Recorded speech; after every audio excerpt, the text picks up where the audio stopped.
Jacksonville Jaguars all-time career sacks leader. Josh Hines-Allen, how can you, what even goes through your head? Trying to put it out of the water. It was a blessing just to be able to be in the conversation at one point, then to be in the top five, then to be number two, and now to be number one. I still got a lot of football left in front of me. This one will stick with you, though. I feel like this sack will be special in 5 years, 100%. 10 years. Yeah, so let's talk about this. The record-breaking sack. Talk me through this play.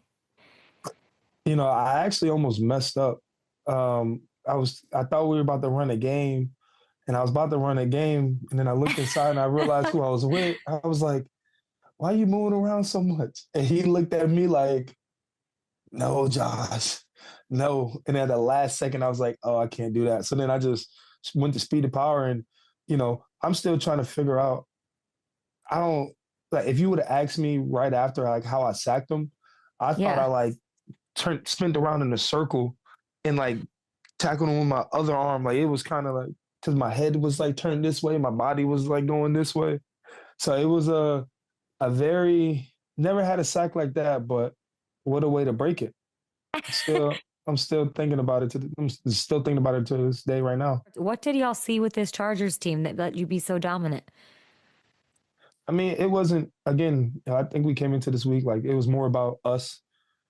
Figuring out like going back to what we do best, going back to the basics, and just letting us play some football. Coach Coen had a great speech. Man, just let it rip. The night before, I thought it was one of his best speeches he gave. Really? Yeah.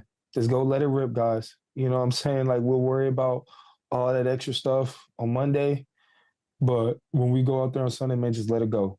And so, you can just tell guys are just flying around playing with no hesitation, no penalties, no rushing yard. Like it was a fully. I think that was our first team win. Like we put it all together. And when we put it all together, man, we're a dominant team and we're a team that can't be messed with. So we got to figure out to come with that same focus going into this week and do it again. What did he say that resonated the next day? That's wild. I think it was just a lead up to, I think it was just, we all felt bad losing in Houston the way we did. Yeah. But y'all could have stayed down from that, but it galvanized you instead. It's amazing. Because man, this is a new era of Jacksonville Jaguars, man. I tell people all the time, especially now, like, beating the teams that we did beat should give us confidence to know that we can play against anybody. And when we do it our way and we play our way, we focus in. We got a talented group of guys and the guys I love playing for each other. And when we play to that standard, we're a good team. So I think knowing that, beating Kansas City early, beating 49ers at home, being at their home, beating those teams, playoff teams, it was just like, man, we do our thing, man, we'll whoop this team. And, we was pissed off all week.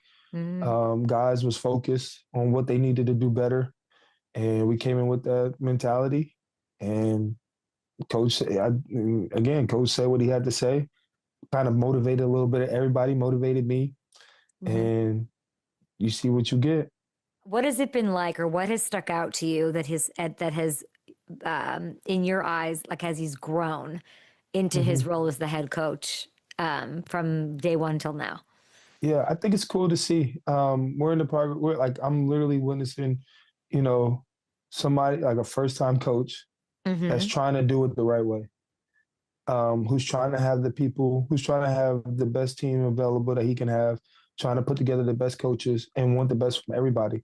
Obviously, he knows there's going to be ebbs and flows in the season, ebbs and flows in the game, and he's real enough to say when he messed up, when he's not locked in, when he is locked in. And, again, that's real. And if you can be real with us from day one and continue to, speak with confidence and speak with awareness and speak from a place where, I'm saying, I'm not perfect, but I know I'm working on myself and just like everybody else is. And so when you have a good, coach that can speak from the heart like that, it just resonates with you and resonates with me because I'm trying to do things here that, we've never done. I'm not trying to lose no more. I'm done with that. And And he feels the same way, from a guy that, first time head coach, he wants to win. He wants to bring a culture here, and I can rock with that. And we got guys that can rock with that too. And we What, going. yeah. What was the locker room? I mean, it was complete dominance. Yeah, it was lit. It was a It was crazy lit. game. What was it like after? Like, how do you celebrate your wins, guys?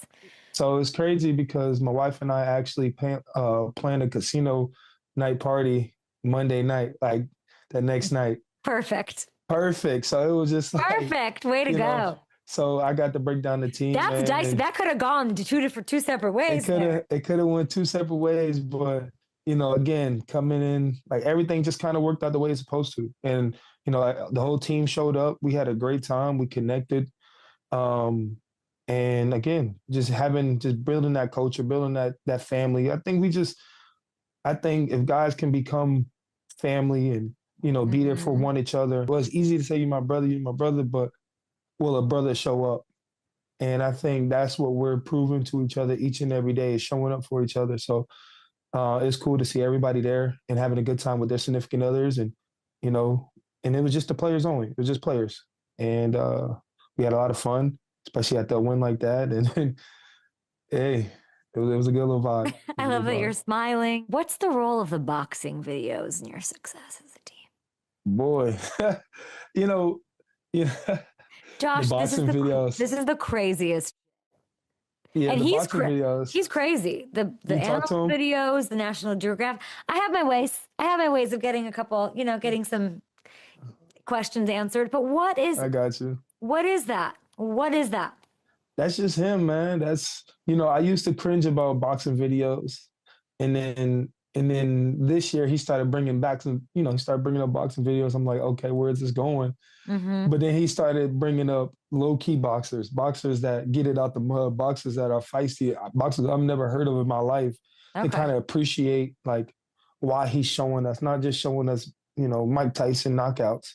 Like, he's showing us guys that, are underrated, not really known, but are tough. Put them in the hole, they're going to come out swinging. And, you start to feel that, and you can start to see the pressure and the presence that he brings with him all the time. And then you start to correlate who we are as a defense. We're an underrated defense, but we come out swinging, man. We tough to beat. And so, that starts resonating with you. And then the knockouts just get worse and worse and worse. And then he just comes in right after, just talking like him.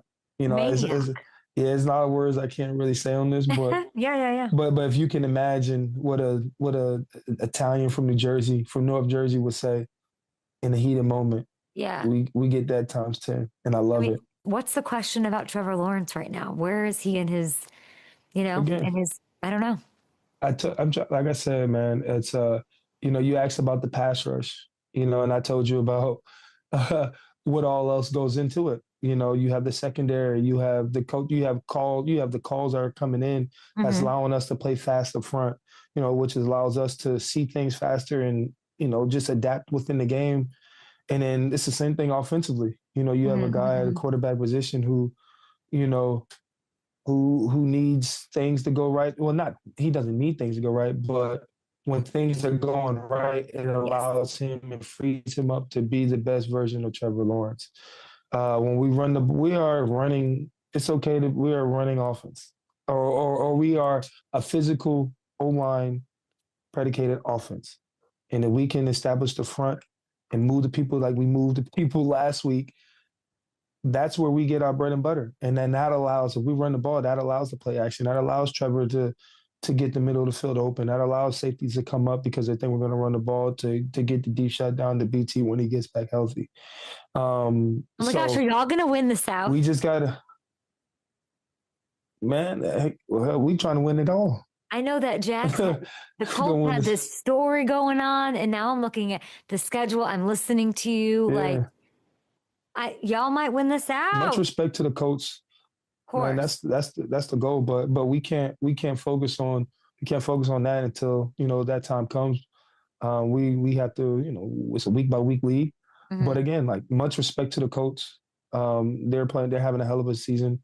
But they're a good team, man, and we can't wait for that battle. We got 2 more games. Trust me, we know when we play them. You know what I'm Yeah. saying? We know when we play them, we're excited to play them. But first and foremost, man, we got Tennessee, another divisional opponent. That's going to Yes. be a tough game right before them. So we gotta have to handle that. And then we got Arizona. So, and which is a good team. Hell, Jacoby just threw for 400 plus yards Yeah. last week. So, I'm excited to get in the film tomorrow and see what they got going on, and see what I can do to help my team pull out a win this week. Okay, so I want to know everything going on with 414 Hope, all Yep. the info, where can we donate, and what's Yep. going on with it? So I'll tell you what I do know. My wife is in charge of all that. She's the maintenance and down to the gritty on details. But I know we have a few things coming up. Like you just said, we have the blood drive coming up where people can come and donate their blood and give back to, you know, kids or families that are going through, that need blood. So what a good way to give back to the community. You're donating what, $410 to cancer organizations for every sack, right? Yes. Yes, we're Love doing that. that, the sackathon. So that's what I'm saying. Like I ain't been stressing, but I've been stressing a little bit because those numbers been low. So we gotta start reeling that up a little bit. And I want to give back to that, and my teammates do too. So we got to figure this out and keep going. What It was was a it great like to start. have this sack record happen with your son Wesley? Like, how was that? What was it like to share that moment? It's awesome. If you think about a couple weeks ago, he walked out on the field with me for the coin toss, and seeing him just reminded me that nothing else matters besides being in this moment right here. Um, when I was walking him out, and that was one thing that I've had to become a human being, and it allowed me to be there for my son and to be open and to love him and care for him, and you know, and just be there. And so I Mhm. think that moment right there allowed me to see everything fuller. You know what I'm saying? Like, Josh, this is just a game. You know what I mean? This is just a game. And take it as that. So don't make anything too deep.